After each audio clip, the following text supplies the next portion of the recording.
It's no coincidence that a wave of schools in Karnataka suddenly began banning students from wearing hijab at the exact same time that the state government was passing a so-called anti-conversion law to criminalize freedom of religion. About the hijab ban, we might well ask, what is next? Will beards be banned? Will the Sikh Dastar be done away with? Will Jews be allowed to wear kippah? Can a Christian carry the cross? To know where this is all going, we only have to look at where we've already come from.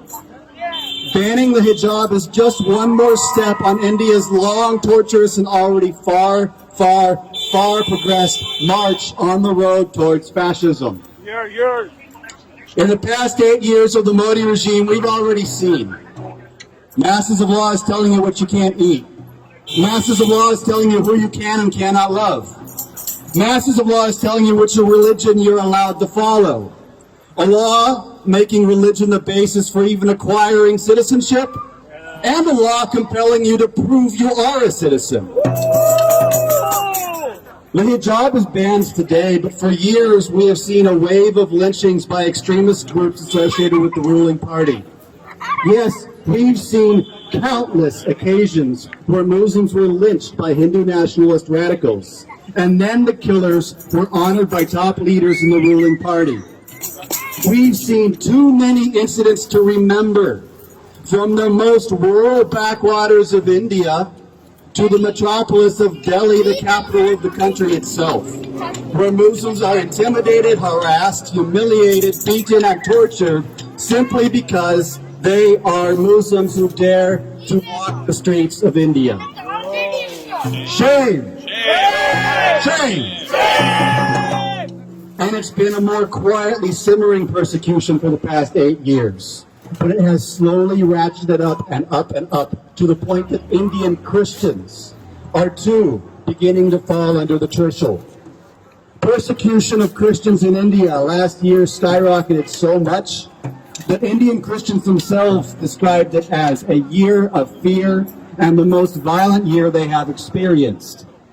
Screaming mobs of hundreds invade church services, smash the church, drag the congregation out, brutalize them, and hand them over to the police who, guess what, almost always file charges against the victims instead of their persecutors. Shame! Why? Because under the Modi regime, it's becoming a crime simply to be a Christian in India. But it's not just Christians and Muslims. The Sikhs, too, are facing the fury of a hate-filled Hindu nationalist movement that is backed by the absolute power of the state. Shame. And anyone in India, unlike here, religious or not, who has the guts to call this out, risks getting thrown behind bars. Uniformity and conformity is the name of the game in India today. The Modi regime and its lackeys want to dictate to every citizen of India what they can wear, what they must believe, what they can and cannot say, who they can love, how they must live, how they must think, and on and on and on. If this looks like fascism, if this sounds like fascism, maybe that's because it is fascism. None of this is any surprise to anyone who has paid the slightest attention to who Modi is or to what the RSS is. Who is Modi? A lifelong member of the RSS paramilitary who rose to prominence and popularity because he presided over a pogrom against Muslims 20 years ago this very month. Yes. What is the RSS? The world's oldest, largest, and fastest growing fascist movement whose founders openly admired Mussolini and Hitler and explicitly called for eradication of Muslims and Christians from India. Shame on Modi! Shame on the RSS!